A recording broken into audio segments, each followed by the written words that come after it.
Hello students, आज हम एक नए टॉपिक का डिस्कशन करेंगे जो कि बिजनेस ऑर्गेनाइजेशन एंड मैनेजमेंट विषय का महत्वपूर्ण टॉपिक है, जिसका नाम है मिंजबर्ग्स मैनेजरियल रोल या मिंजबर्ग के द्वारा बताई गई प्रबंधकीय भूमिकाएं। तो इस टॉपिक की शुरुआत आज हम करेंगे। इसके अंतर्गत हमें इस बात की जानकारी मिलेगी कि मैनेजर्स के द्वारा कौन कौन सी भूमिकाओं का निर्वहन किया जाता है या कौन कौन से रोल्स को प्ले किया जाता है। लेकिन यहाँ पर हम एक व्यू पॉइंट के अंतर्गत मैनेजरियल रोल पढ़ेंगे और वो व्यू पॉइंट दिया है प्रोफेसर हेनरी मिंजबर्ग ने। प्रोफेसर हेनरी मिंजबर्ग के द्वारा दी गई मैनेजर्स के रोल के संदर्भ में जो भी व्यू पॉइंट है हम उसका डिस्कशन करेंगे। अगर बात की जाए मैनेजर के रोल की तो उसकी भूमिकाएं एक ऑर्गेनाइजेशन से संबंधित ढेर सारी होती हैं, ढेर सारी भूमिकाओं का वो निर्वहन करता है। एक मैनेजर को मैनेजर उसके द्वारा विभिन्न परिस्थितियों में लिए गए डिसीजंस ही बनाता है, और चाहे परिस्थितियां फेवर में हों चाहे एडवर्स हों, दोनों ही परिस्थिति में उसके द्वारा लिया गया निर्णय ही उसे एक अच्छा प्रबंधक बनाता है। इसलिए प्रबंधक की भूमिका को किसी भी सीमा में बांधा नहीं जा सकता। लेकिन यहाँ पर हमें प्रोफेसर हेनरी मिंजबर्ग के व्यू पॉइंट का अध्ययन करना है, या उन्होंने जो मैनेजर्स की भूमिकाएं बताई हैं उसके संदर्भ में हमें डिस्कशन करना है। अगर हम प्रोफेसर हेनरी मिंजबर्ग की भूमिकाओं की बात करें तो उन्होंने मैनेजर के 10 रोल या 10 भूमिकाएं बताई हैं, तो हमें उन संदर्भ में बात करना है। एक बात और मैं आपको बता दूं, जब हम बात करते हैं रोल की और फंक्शन की तो वहाँ पर थोड़ा सा अंतर है। जब हम बात करते हैं फंक्शन की तो फंक्शन के अंतर्गत व्हाट मैनेजर शुड डू, मतलब प्रबंधकों को क्या करना चाहिए, वो आता है। और जब हम बात करते हैं रोल की तो वहाँ पर व्हाट मैनेजर्स एक्चुअली डू, मतलब प्रबंधक वास्तव में क्या भूमिका निभाते हैं या क्या करते हैं, वो हम रोल्स के अंतर्गत जानते हैं। तो चलिए इस टॉपिक को हम शुरू करेंगे और इसके जो भी या इसके अंतर्गत आने वाली जो भी प्रबंधकों की भूमिकाएं होंगी प्रोफेसर हेनरी मिंजबर्ग के अनुसार हम उसे जानने का प्रयास करेंगे। तो हम इसकी शुरुआत करते हैं। मैनेजरियल रोल,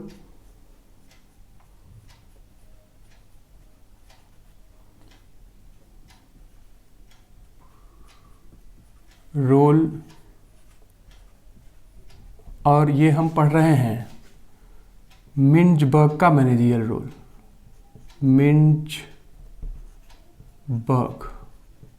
मतलब मिंजबर्ग के द्वारा बताई गई प्रबंधकों की भूमिकाएं। थोड़ा सा हमें प्रोफेसर हेनरी मिंजबर्ग के बारे में भी जान लेना चाहिए। प्रोफेसर हेनरी मिंजबर्ग का जन्म 2 सितंबर 1939 को कनाडा में हुआ था और वो मैकगिल यूनिवर्सिटी में प्रोफेसर थे।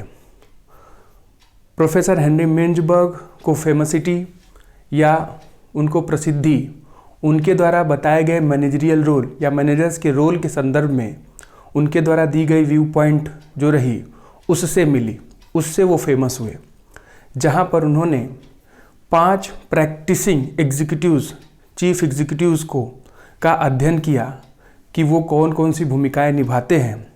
और इन द ईयर 1973 मतलब 1973 में उन्होंने अपने इस अप्रोच को डेवलप किया। तो प्रोफेसर हेनरी मिंजबर्ग ने 5 चीफ एग्जीक्यूटिव्स अलग अलग ऑर्गेनाइजेशंस के, उनके फंक्शंस, उनके रोल का अध्ययन किया, और अध्ययन करने के बाद उन्होंने प्रबंधकों की, उनके अनुसार प्रबंधकों की 10 भूमिकाएं होती हैं ये उन्होंने बताया।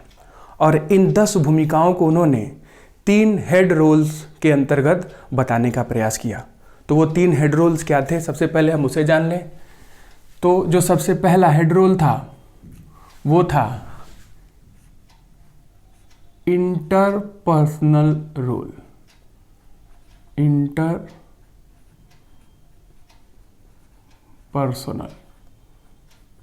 जिसे हिंदी में अंतर्वैयक्तिक भूमिका कहते हैं। Interpersonal role. दूसरा था इंफॉर्मेशनल रोल, इंफॉर्मेशनल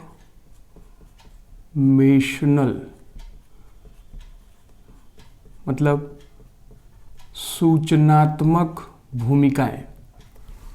और तीसरा हेड रोल था डिसीजन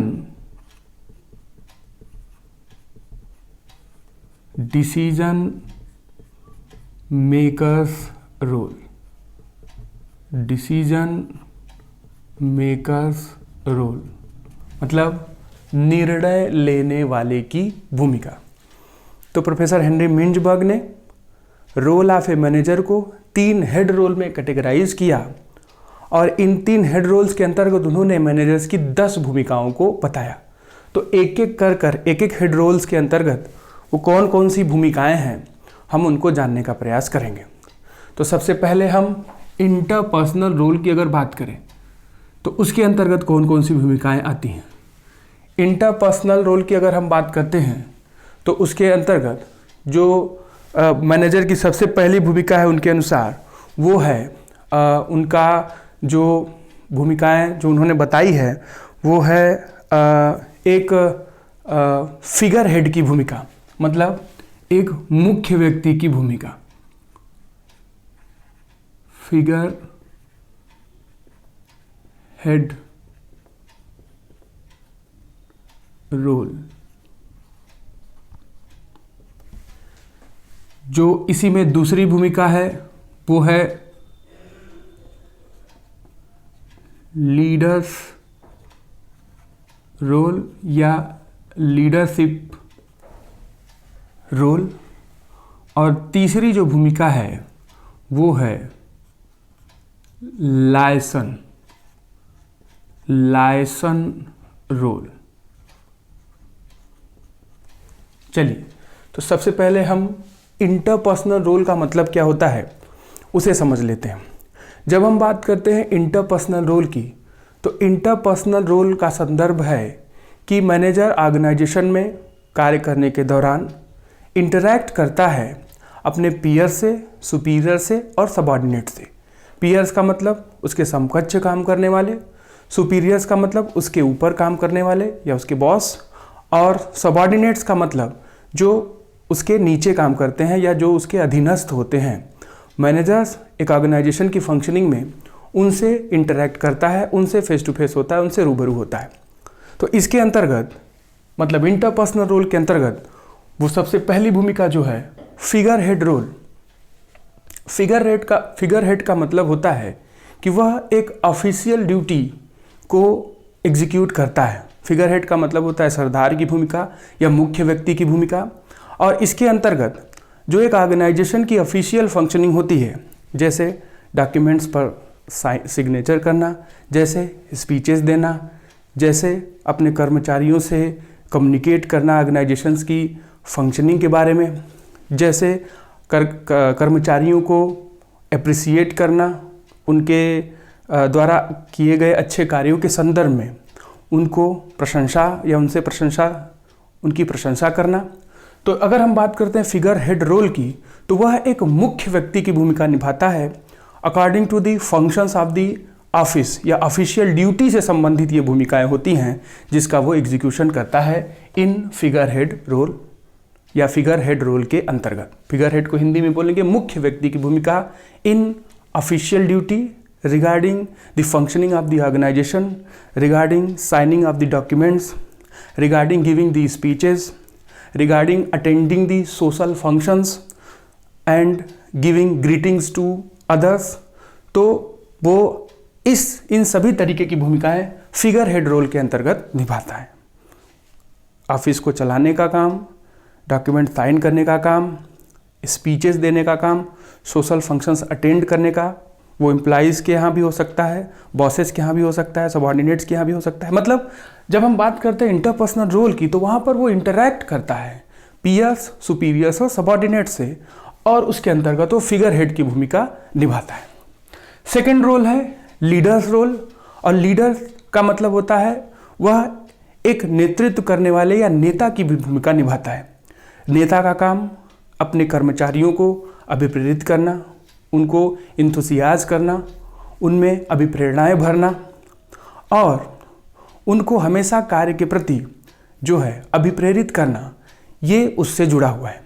एक लीडर अपने सबऑर्डिनेट्स को लुक आफ्टर भी करता है, उनकी देखभाल भी करता है। तो ऐसे सिचुएशन में वो ऑर्गेनाइजेशन की फंक्शनिंग के अंतर्गत अपने एम्प्लॉइज़ का, अपने सबऑर्डिनेट्स का, अपने पीयर्स का सभी का ध्यान रखने का प्रयास करता है और इसी के अंतर्गत वो अपने एम्प्लॉइज़ को हमेशा ऑर्गेनाइजेशन के ऑब्जेक्टिव्स के प्रति मोटिवेट करता रहता है। तो लीडर्स रोल मतलब एक नेता की भूमिका या नेतृत्व करने वाले की भूमिका। लायसन रोल, लायसन का मतलब होता है एक संपर्की की भूमिका और इसके अंतर्गत वह एक इंटीग्रेशन की एक्टिविटी, इंटीग्रेशन का मतलब जोड़ने वाले की भूमिका, एम्प्लॉइज, सबऑर्डिनेट्स, पीयर्स, इनको जोड़ता है वो आउटसाइड ऑफ द सोसाइटी, मतलब आउटसाइड ऑफ द ऑर्गेनाइजेशन, जैसे सोसाइटी, गवर्नमेंट, यूनियंस, कस्टमर्स। मतलब वह एक इंटीग्रेशन का रोल या इंटीग्रेशन या जोड़ने वाले की भूमिका या एक रूपता लाने वाले की भूमिका निभाता है लायसन रोल के अंतर्गत। तो अगर हम इन 3 सब रोल्स को देखें इस हेड रोल्स के अंतर्गत, इंटरपर्सनल रोल के अंतर्गत, और इंटरपर्सनल रोल का जो ऑब्जेक्टिव हो यही है कि मैनेजर इंटरैक्ट करता है पीयर्स, सुपीरियर्स और सबऑर्डिनेट से, जहां पर वो फिगर हेड रोल, मुख्य व्यक्ति की भूमिका, लीडर रोल मतलब एक नेतृत्व करने वाले की भूमिका, नेतृत्व करने वाला या नेता क्या करता है, वो अभिप्रेरित करता है, लुक आफ्टर करता है। और लायसन रोल का मतलब make a connect with organization to outsiders, it means to society, to customers, to unions, trade unions होती हैं उनसे वो एक तरीके का संपर्क बनाने का या जोड़ने वाले की भूमिका निभाता है। तो ये आपके 3 सब रोल्स हैं इंटरपर्सनल रोल के अंतर्गत। सेकंड रोल है इंफॉर्मेशनल रोल, और इंफॉर्मेशनल रोल में जो सबसे पहली भूमिका है वो है monitor's role. Monitor's role, monitor का मतलब निगरानी करने वाले की भूमिका, निगरानी करने वाले की भूमिका। सेकंड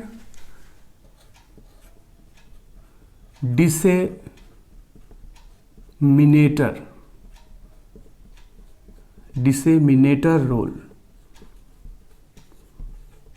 डिसेमिनेटर का मतलब होता है सूचनाओं को प्रसारित करना या सूचनाओं को ट्रांसफर करना।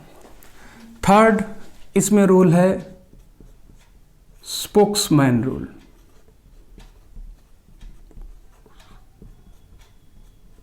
स्पोक्समैन रोल या स्पोक्समैन्स रोल। ठीक है, तो जो हमारा सेकंड रोल है, सेकंड हेड रोल है, उसके अंतर्गत इंफॉर्मेशनल रोल मतलब सूचनात्मक भूमिकाएं। और हमें पता है कि सूचनाओं का कितना महत्व होता है बिजनेस के लिए, ऑर्गेनाइजेशन के लिए या उसकी फंक्शनिंग के लिए। सूचनाएं हर तरह की, मार्केट इंफॉर्मेशन, सूचनाएं information related with customer, information related with new things, new technology.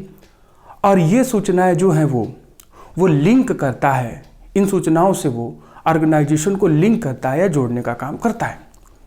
सूचनाएं हर तरीके की होती हैं, इसलिए कौन सी सूचनाएं ऑर्गेनाइजेशन के लिए बेटर होंगी या बेनिफिशिएटेड होंगी, उन सूचनाओं को वो ग्रहण करता है। तो सबसे पहला काम वो सूचनाएं रिसीव करता है और रिसीव करते हुए वो एक मॉनिटर का रोल निभाता है।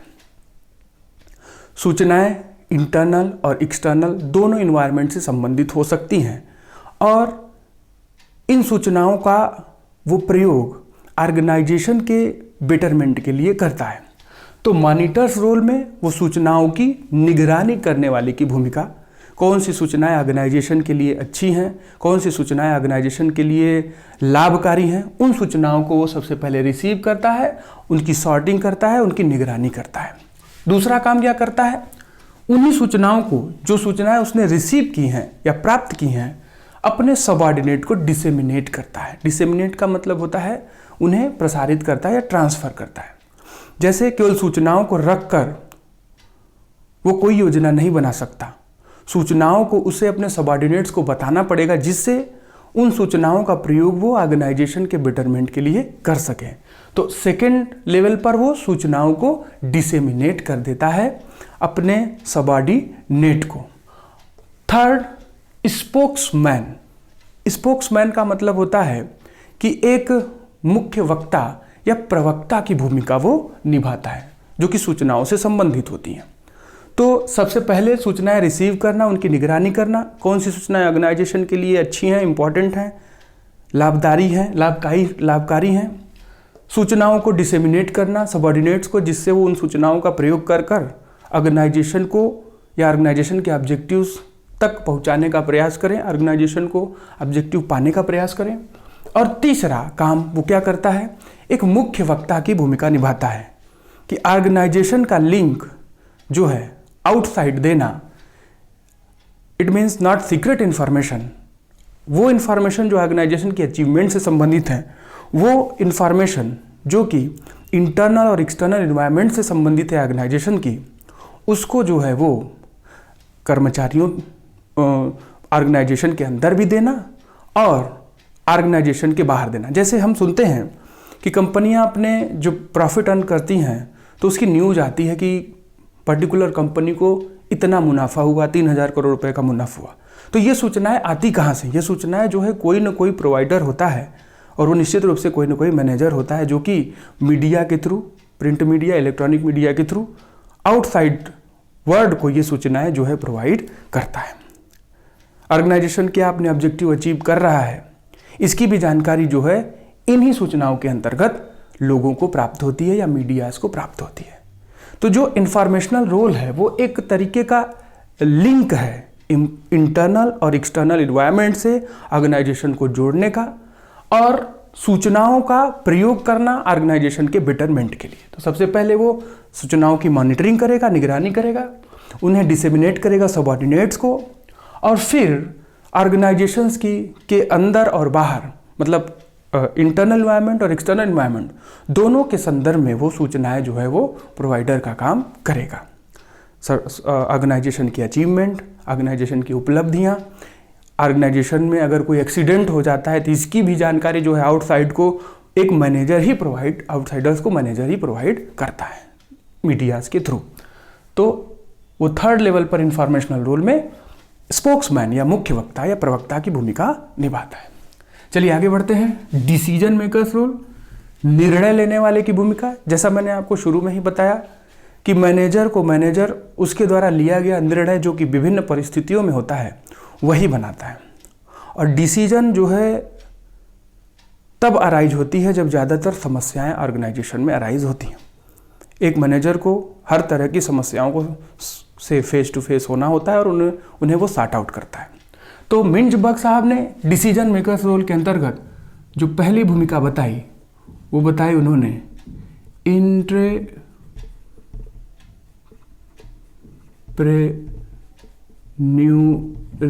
रोल, मतलब एक उद्यमी की भूमिका। सेकंड उन्होंने बताया डिस्टर्बेंस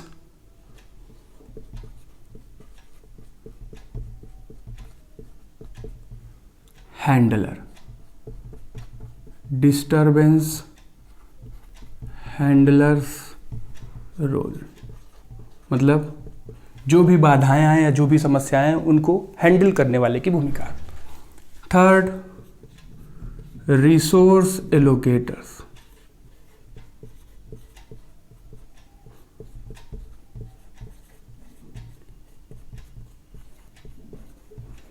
रिसोर्स एलोकेटर मतलब संसाधनों की व्यवस्था करने वाले की भूमिका। और चौथा और अंतिम जो है वो है नेगोशिएटर्स